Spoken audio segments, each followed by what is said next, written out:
I have the absolute pleasure today of interviewing Jane Esselstyn, who is truly an avid and an inventor designer of plant strong recipes. She is the co-author of the Prevent and Reverse Heart Disease Cookbook that she wrote, woo, there it is, with her next door neighbor and mom. And yep, there you guys are. Perfect. She also created the recipe sections for the #1 New York Times bestseller Plant Strong. And whoop, there it goes. And the Engine 2 7-Day Rescue. That is by Rip, her brother. So amazing. There we go. Oh, she's showing us. There it is. Recipes by Jane. Awesomeness. And she just brings this fresh, charismatic voice to, and her perspective and passion as a nurse, researcher, mother, all of these things, to her presentations, to her demonstrations, and she just brings with this clarity and hilarity to her cookbooks, and she has this total can-do attitude. So, thank you so much today, Jane, for making time in your kitchen of all places. That's great. Well, you too. You too. Thank you for making time. It's great to be here. Well, I know you've been in the whole food plant-based world for so long. So what's new and exciting in your neck of the woods? Oh, there's always new and exciting things happening in everyone's neck of the woods. Trying to go whole food plant-based it's pretty darn easy for us because my parents are literally next door, and they're always making new things, trying new things, coming over for dinner. We're going over there. And so it's nice having that sort of built-in support and community around it. But what's new and happening is the book that Rip and I did, I know it's by Rip, but I'm always quick to open up to the page for recipes by Jane. Of course. Anyway, but it's fun. This is out, and it's a wonderful challenge people are doing. And it's based on something that's not so new. We have done immersions for a 1 week long, 7-day long immersions, and we would take biomarkers before and after. And it was stunning what happened in those 7 days. And to be truthful, they arrive on day 1, which is dinner time, and we have a talk, and everyone shares, and they all cry, and we connect. It's like camp. And the next morning, we take blood.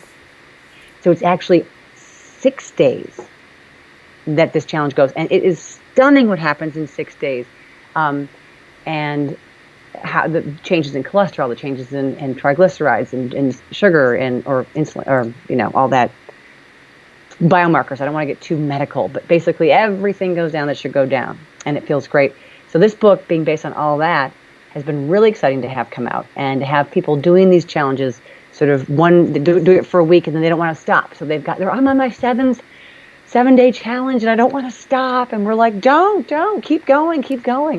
So that's sort of what's new and happening. And Rip and I, to be honest, are working on a book that's coming out in January of 2018, just called, the working title, I should say, is The Engine 2 Cookbook. Nice. And that's been exciting because I have to work on tweaking a few of those things still and getting in new recipes. And it's amazing how we've got new things that we're always making and inventing and figuring out. And I mean, just tonight at dinner, we have 3 teenagers here in our house. Tonight at dinner, we had we love having rice and beans and mango salsa, corn salsa, cranberry salsa, guacamole. I mean, our kids are all growing athletes, so we have some guacamole. Not everyone is on a program that has avocado. I know that. But we had refried black beans. Yum. Which the kids didn't really know what they were. I mean, they knew what it was conceptually because it's just instead of smashed up pinto, it's smashed up black beans. But it made such a difference, and it felt so new and woohoo. So I was sort of glad just to invent that little twist tonight. Nice. Yeah. Nice. Well, it's always tweaking recipes, and your recipes are amazing. So. Yeah. Well, it's always so fun to find what works. Oh, absolutely. It does not always work. No, it doesn't. No. And that's a standard question in our house. Is it a make again? I like that. A make again. Yeah. I like that. So I'm looking forward to Plant Stock again. This will be my 5th year going. to Oh, plant stock. bless you. Are you So, serious? yeah, no, for sure. Fifth year running. I recognize you. I know, but I didn't know it was in 5 years. That's awesome. I know. And every year it's just like a coming back and reaffirming, everything. So I hear you got it's 3 days this year. Well, it's Friday evening, so it's a third day, but it's not a full day. Okay. And yeah, so we have some stuff planned for Friday. So what's new and exciting? Who's coming and what's happening? You know what? I am not the one to ask about all these Engine 2 things because I do Engine 2 recipes and stuff, but Engine 2 immersions, which is its own sort of business, if you will, they are, they have an operations person, they have a media person, they have this, that. But I do know of some exciting people who are coming. Tell. Well, things always change. So I don't always change, but things sometimes change. I do know there's someone from Prince of Saudi Arabia. No Is way. vegan. He is plant-based, and he's come to it in a very interesting path that, sort of a path only a prince could live. And I think his story is going to be intriguing. Neat. And I don't know his full, I know, it's so neat. I don't know his full story, so I don't want to say too much, and I know he's been booked to come. I hope it happens. And of course, Rip always has some amazing, sensational athletes who come. And I think we're going to try to incorporate a nice walk. Did you participate in the walk run bit around the Tent House Hill? I did not. Well, dust off those running shoes or walking shoes, whatever they are. You can walk, you can run. It's just basically a tour around the Tank House Hill, and it's just so fun. So fun, so beautiful. Oh my God. It is gorgeous up there. Absolutely gorgeous. I do know that Anne and Jane will be speaking at Plant Stock. I really can't share because I don't want to say someone who's not coming, and I don't want to disappoint anyone who's hoping to come. Okay. Engine 2 website might have more information than I have because it's their own things in motion. Well, all you have to do is Google Plant Stock 2017, and boom, it comes right up. Plant Stock or Engine 2? Nope. You type in Plant Stock 2017. Oh, awesome. You Google that, and that bad boy comes right up. So yeah, I know because I Google it all the time. So. Oh, that's great. That's great. They may have a list of the events for the day coming up soon because it's getting close. It's getting close. I know. Well, I have a Facebook group, and we're doing 10-day challenges. Actually, we have a West Coast and an East Coast, and we have this challenge, little rivalry going there. And I love that. Yeah, so basically we have, the 10-day challenge, basically doing no flour, no sugar, low salt, no processed foods. And I've got, two groups of people that are starting. One who's been like plant-based like myself, who I still have like weight to lose. It's a journey. My fat's been with me for a while. It doesn't want to give up the mothership. But, I have another group of people that are just brand new to this. And so, I just wanted to ask, what advice could you give and help a person that's, how to prepare their kitchen? What can they do?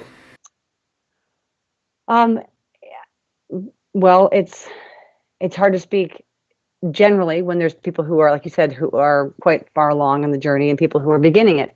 But the guidelines are the same for all. So I would say just trust it and start, and you'll figure it out. It's like doing anything new, like knitting. If you've ever did you knit? I crochet. Okay. Well, when you first learned, you just made a bunch of knots. When I first started knitting, I'm like, I'm not knitting, I'm knotting. I'm just knotting. It's not knitting.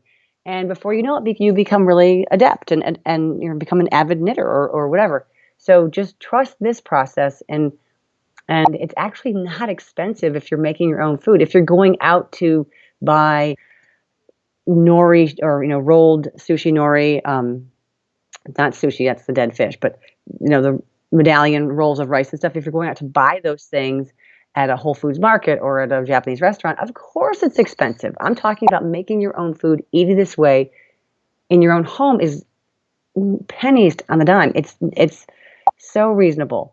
And their 5 guidelines are simple. No meat, no dairy, no added oil. This is tricky for people.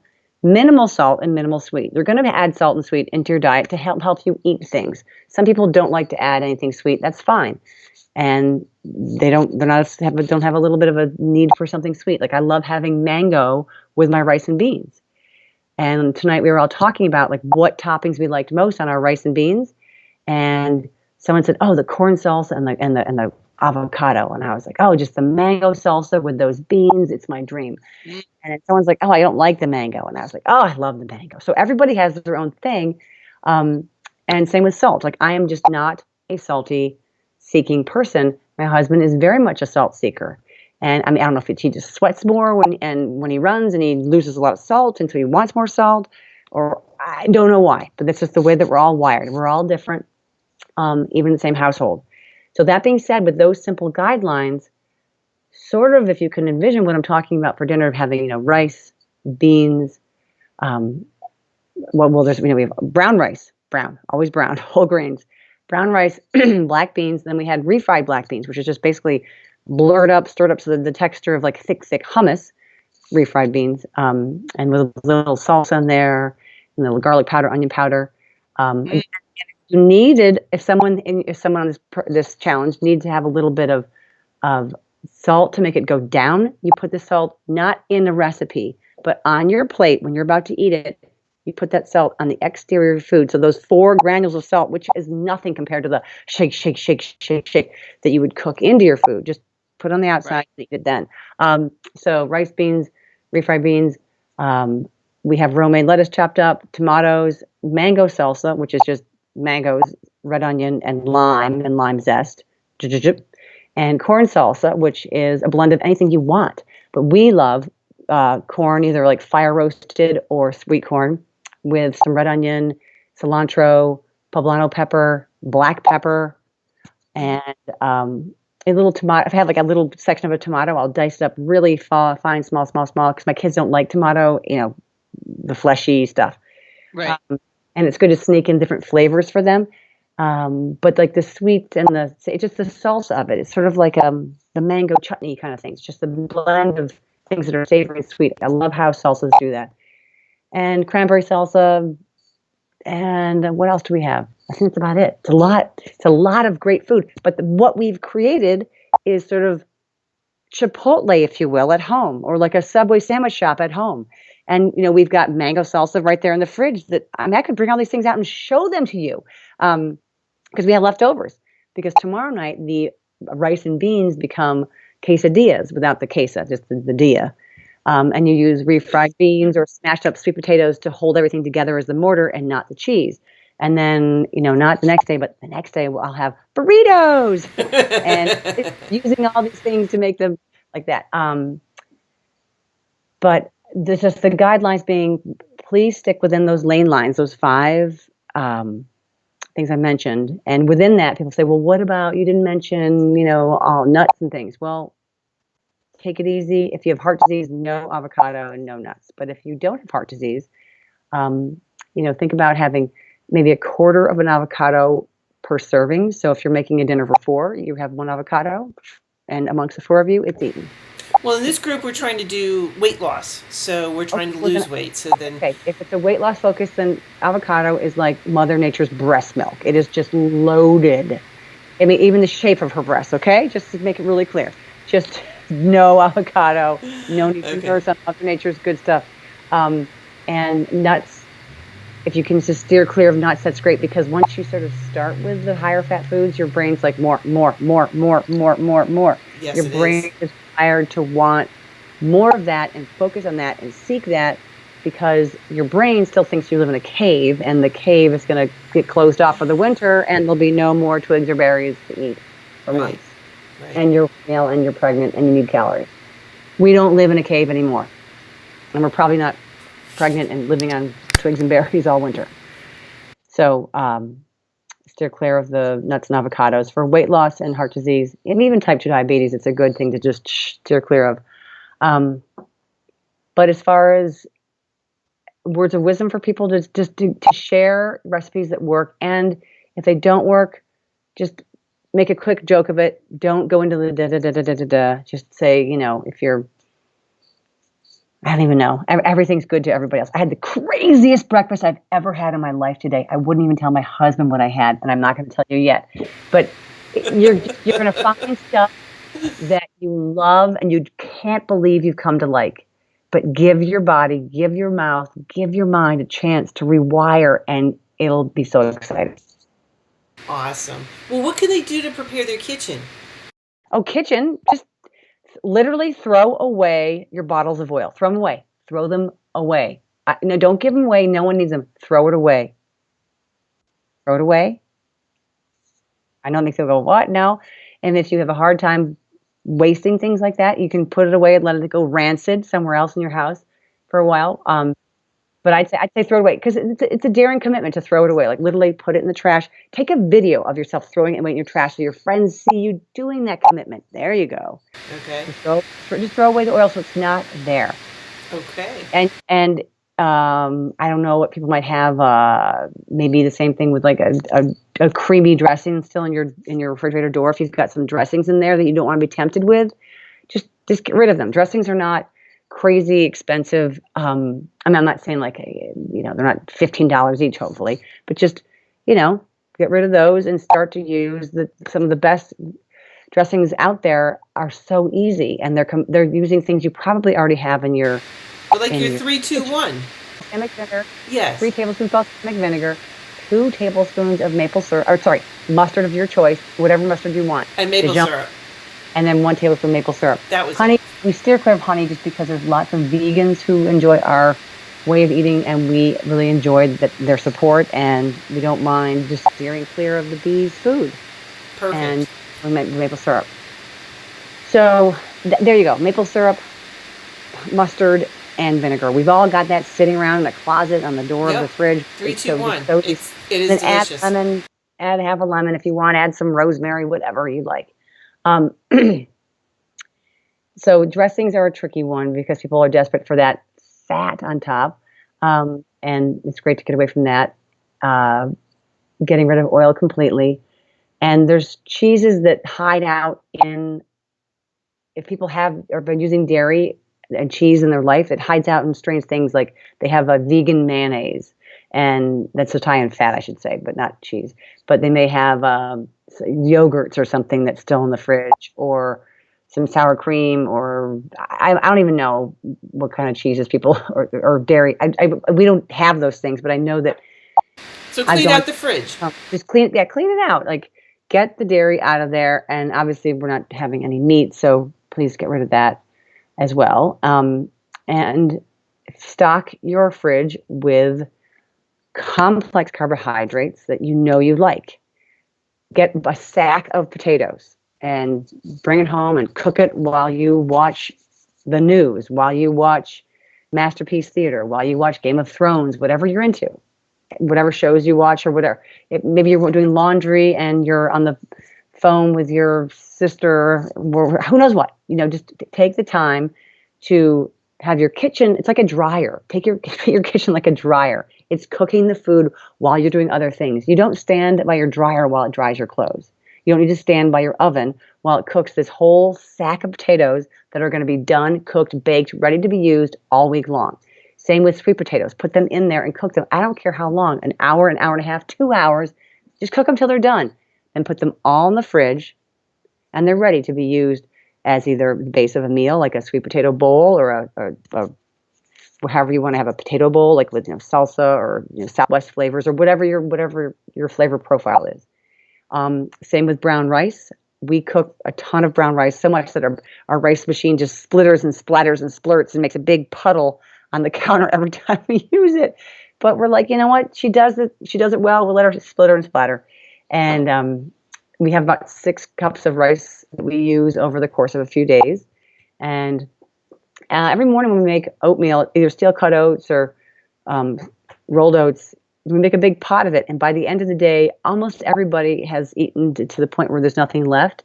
So I'd say make oatmeal ahead of time. If you have a family that eats a lot of it, you can make a vat of it on, say a Sunday night and just eat it throughout the week. It lasts. It's congealed.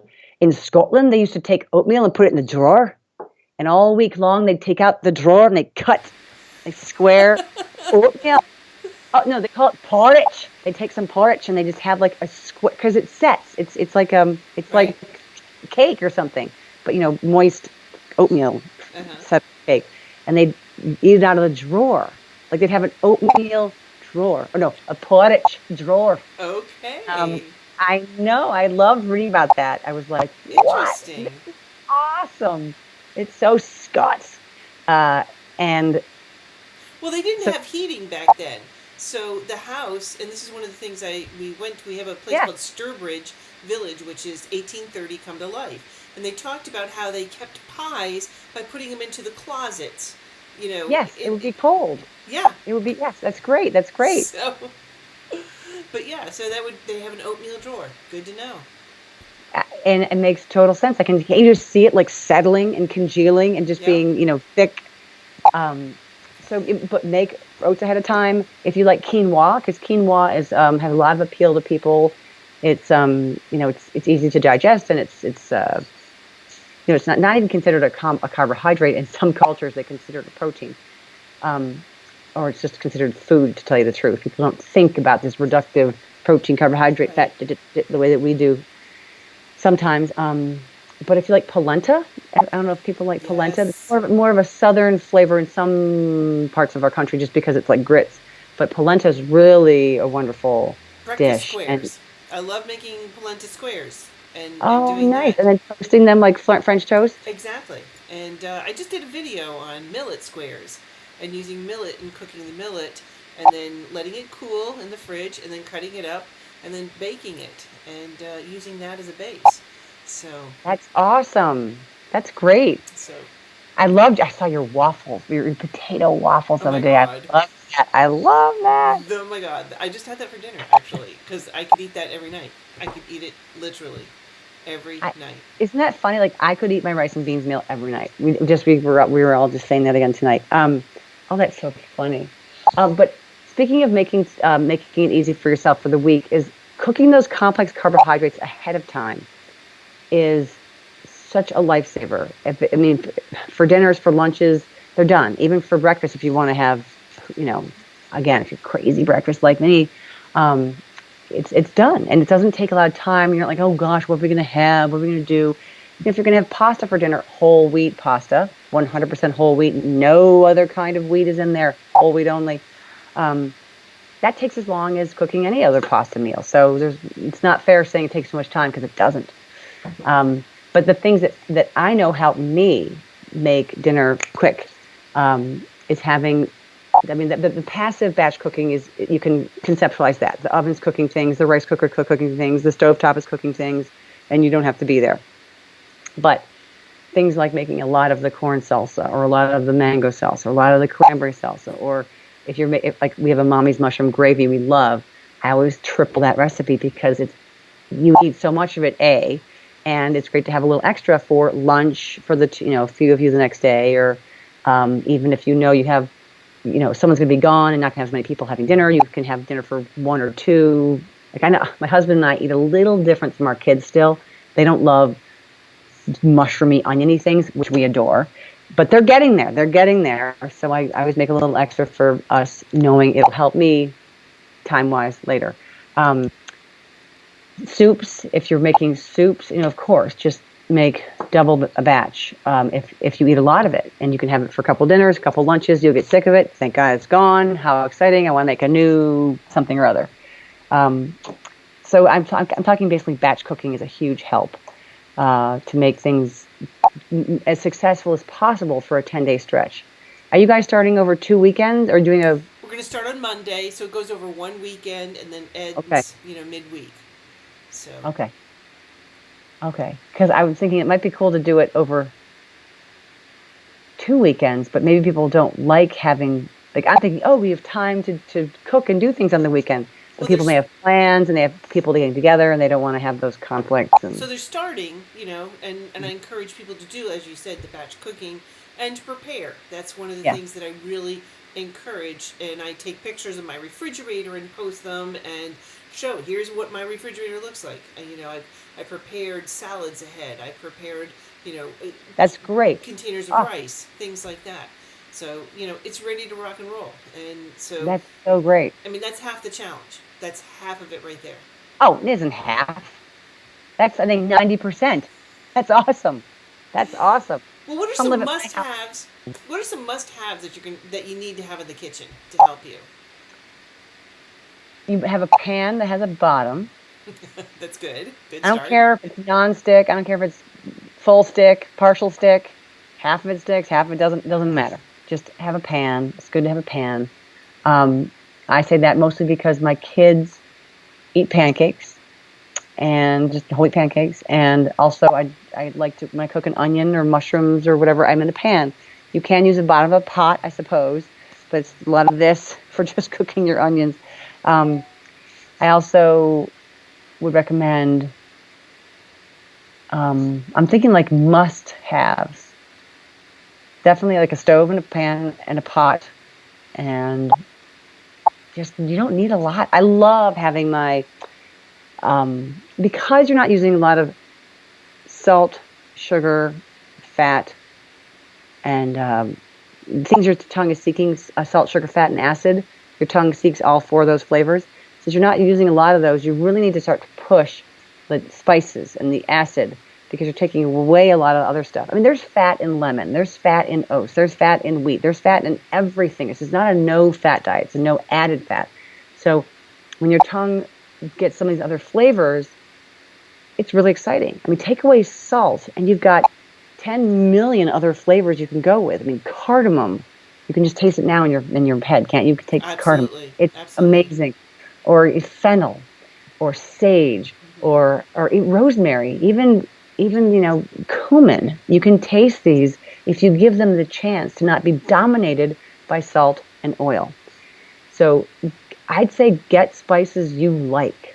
Get the spice profiles you're into. If you like sort of Southwest barbecue stuff or Cajun stuff, or if you're like French, herbes de Provence or whatever you're into, get that. Or even some, curries and things.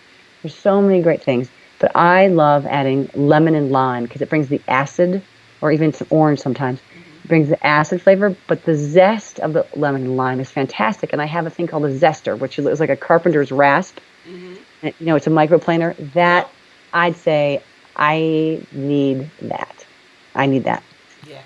For my kitchen. Absolutely. So, I mean, bowls, spoons, blah, blah, blah, blah, but a microplaner, thank you. I need one. Okay. All right. So, what are some of the challenges that these people are going to face? They're going to be all exciting for day one, and then day two is going to be like, okay, and then day three, they're going to have low energy. They have to eat more food. You got to eat more food. Mm-hmm. I know you're trying to lose weight, some of you, but honestly, if your food intake is up, you're not going to get hungry and you're not going to get tired. There's no part of you that's low in protein because no one in America pretty much has a protein deficiency. No one. Yeah. No such thing. No such thing. You're a nurse. You know what a lack of protein is called. You know what it's called? Kwashiorkor. Thank you. And kwashiorkor only really exists in cultures where, and you know what it means? Mommy stopped nursing me because she had another baby. It means something like that. So it means like literally this child doesn't have enough calories going in its face, period. If you're eating food, you're getting enough protein. End of sentence, end of conversation.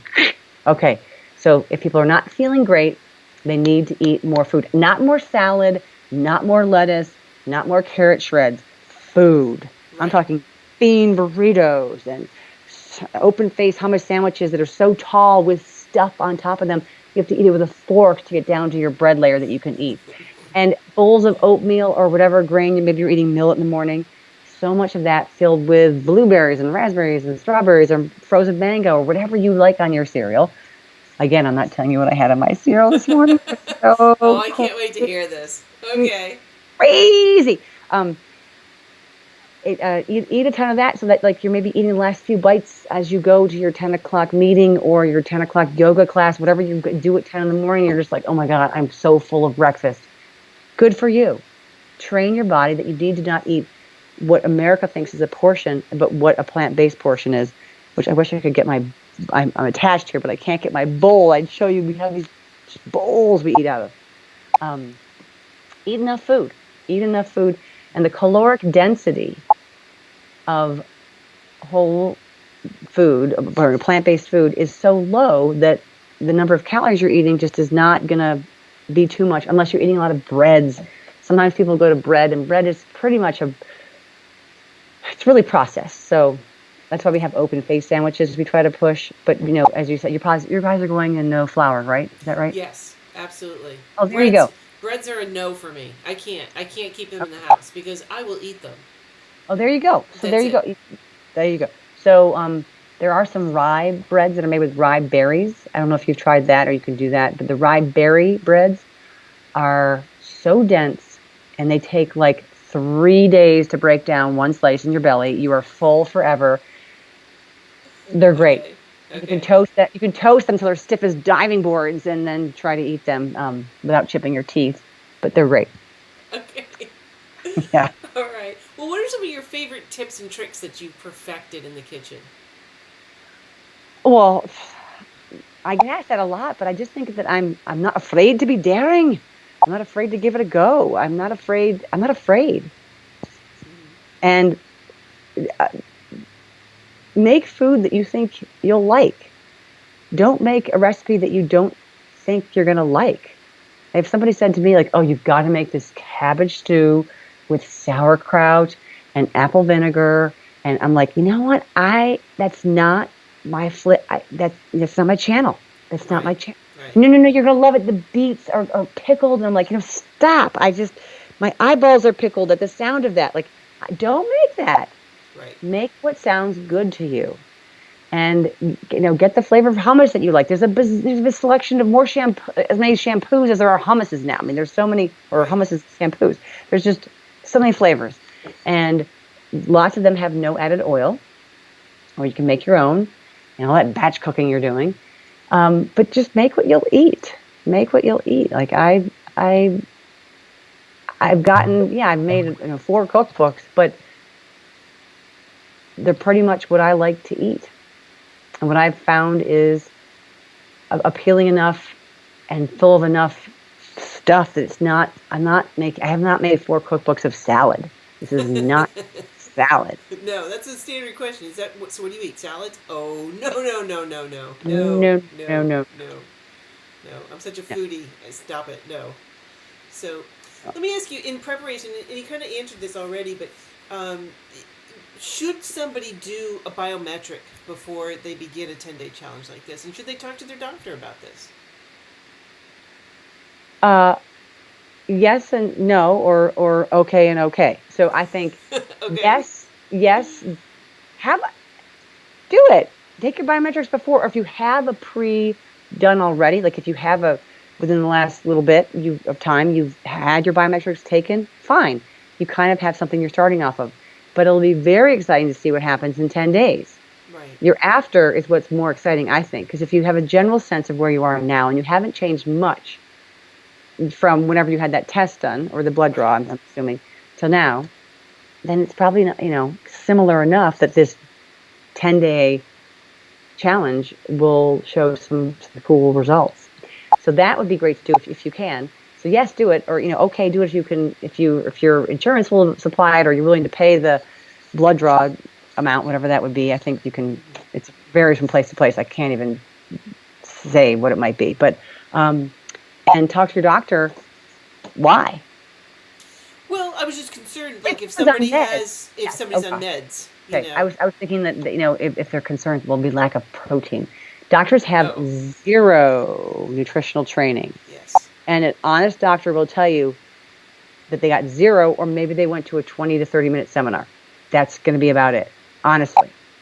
So I love doctors. I have a family filled with doctors. I've gotten to my love and understanding for food has come from what doctors have said. But they're doctors who've done their own education through decades and decades of work and commitment, and taking a path that's pretty. I mean, my husband always jokes we'd make great Puritans because we're just so.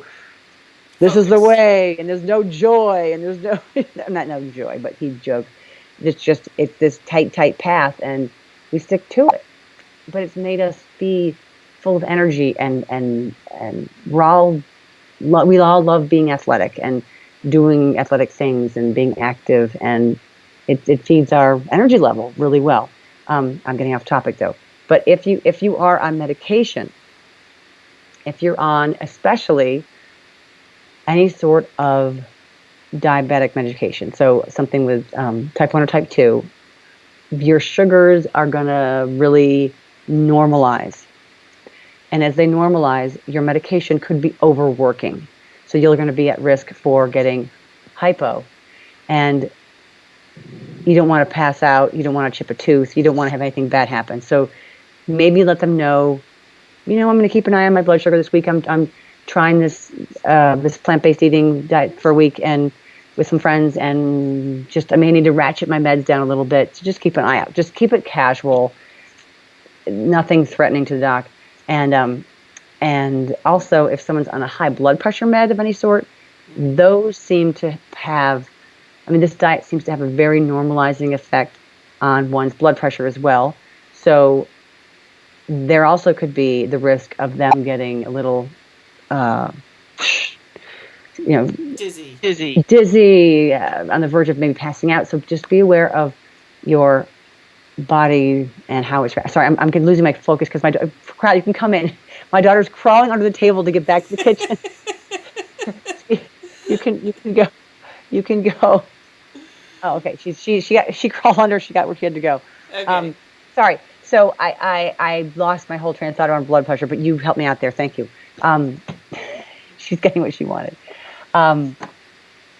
You don't want your blood pressure to get too low because meds are overworking. You're going to normalize. And I say normalize, I mean get into the normal range. Mm-hmm. So if I was on blood pressure meds or if I was on a diabetic medication, I would be hypoglycemic, or I would be, I would have I would be circling the drain with dizziness if I had blood pressure meds that were overworking. Okay. Because the hypertensive, they make you be less. Anyway, I don't want to get too scientific again, but just basically they overwork. Okay. Well, that's a good way to put it. Yeah. So what changes? You talked a little bit earlier about what changes you can see, like when you were doing the 7-day challenges with Rip. What changes are we going to see or expect to see? And I'm going to talk about 1 week. So for you guys, 10 days, it'll be pretty much the same, if not just a little bit better. But in the 1 week challenges that we did, we've done them all over Texas, Sedona, Austin, Hawaii. But most recently we were in Sedona because we take over a whole kitchen of this place and we just make all the food. So they're kind of in jail, if you will, with us. And so anyway, I was getting to this page that we have the 7-day results. So I can read this to you. Maybe someone has this book and they can refer to it. It's on page 10 and 11 of the introduction. So it's not hard to find. Okay.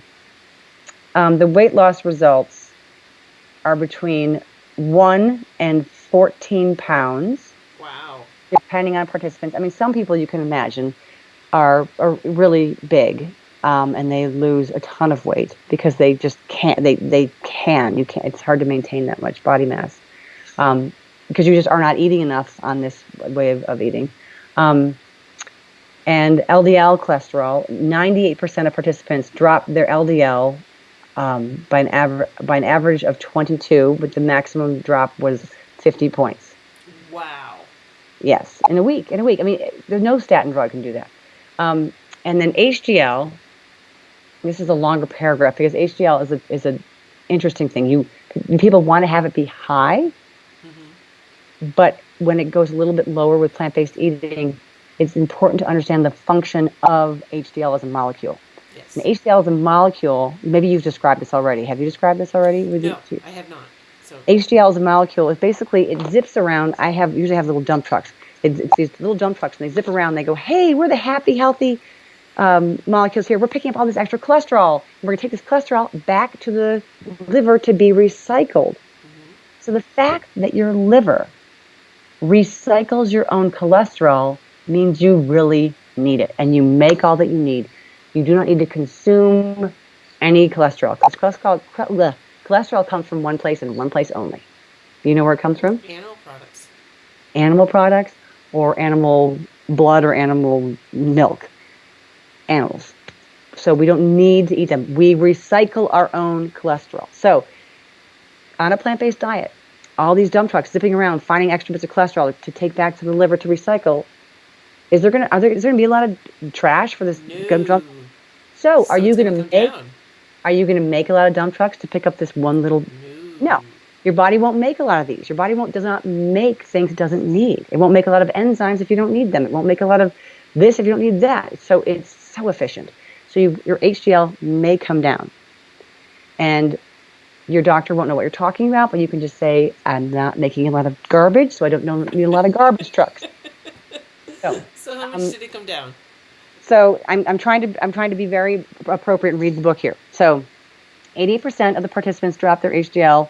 Average drop was 9. Maximum drop was 34. People again don't like to go down too low.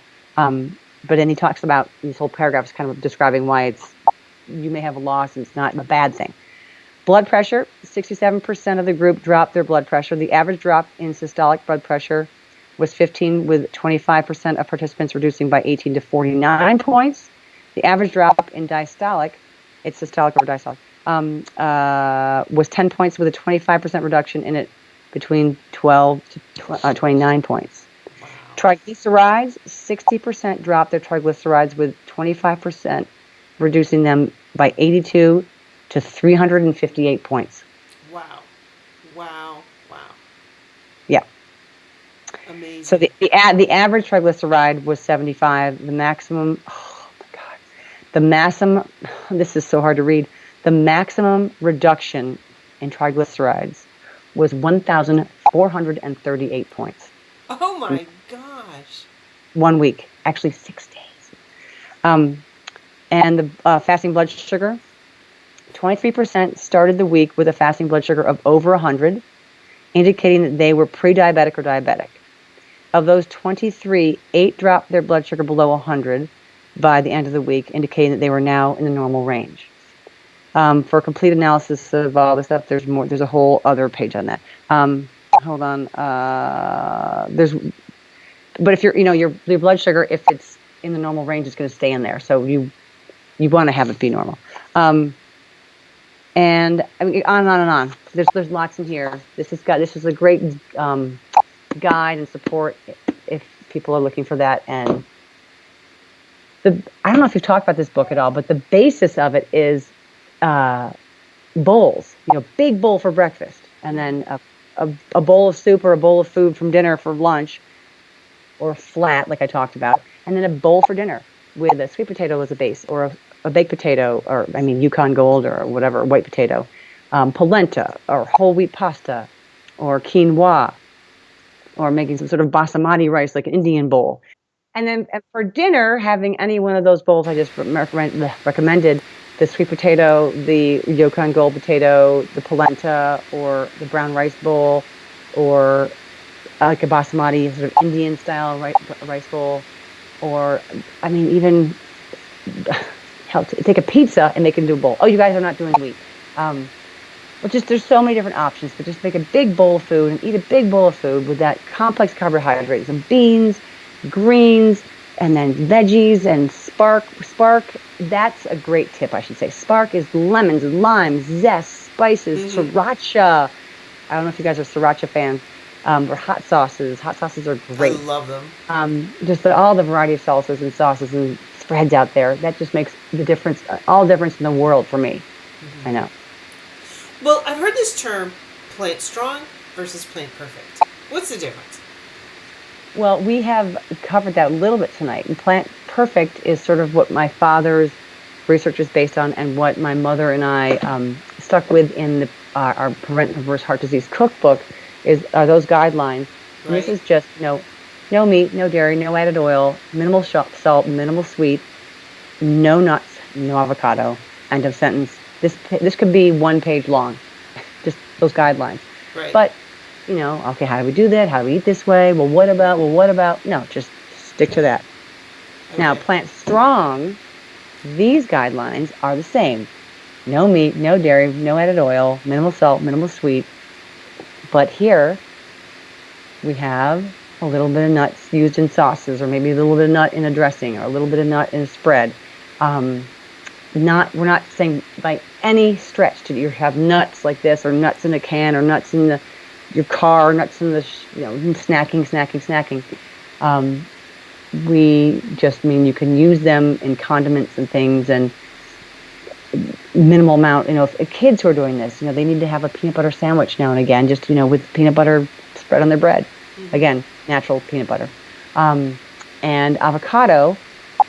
If guacamole on top of that enormous burrito that's got rice and beans and greens and veggies and corn salsa and you put a little bit of guac. I mean, I'm not saying you put a waterfall of guac, but you put a little bit of me. Okay, stay away from the guac. Just a little bit. We should have a little bit of guac. Just do it. It's hard to do that, so either it's a no or a yes with you, it sounds like. Exactly. A little bit of guac. Mm-hmm. There you go. That helps some people. I mean, especially these athletes that I know who's dealt with. And our 3 kids are, I don't want to brag, but our kids are some of the best athletes in the state of Ohio in swimming. We just had the state meet, and they all won many events, state records, and it was very humbling. I mean, I sat there crying the whole time as a parent, while thinking, do they have enough oranges? Do they have enough? Just as if any parent would do. But anyway, so I'm off topic once again. I'm sorry. That's okay. Well, my son also, he was a wrestler, and he transitioned. We began doing this when he was, I think in his sophomore year, we started doing this, and I saw such huge changes, because when we would go to a wrestling event, they would have all this food available for the kids to eat, and they were eating cheese pizza, and they were eating pasta with cheese on top, and it was just a cheese fest. And towards the end of the day, because you would wrestle 5 times, very much like a swimming meet, you wait all day to swim your 30 seconds. Minutes, yeah, and you're there all day. And it's like a wrestling match.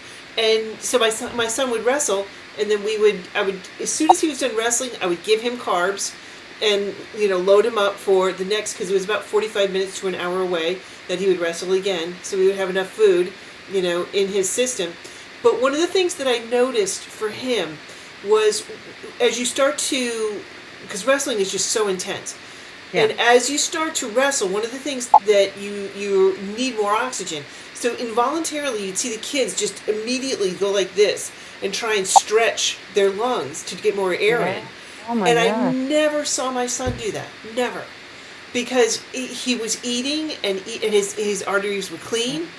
They weren't clogged. So he had the stamina. He could go all day, and he came in frequently a lot. He ranked very well in wrestling. Oh, that's great. So yeah, so we have the right to I've brag. never heard that. That's great. That's great. So no need.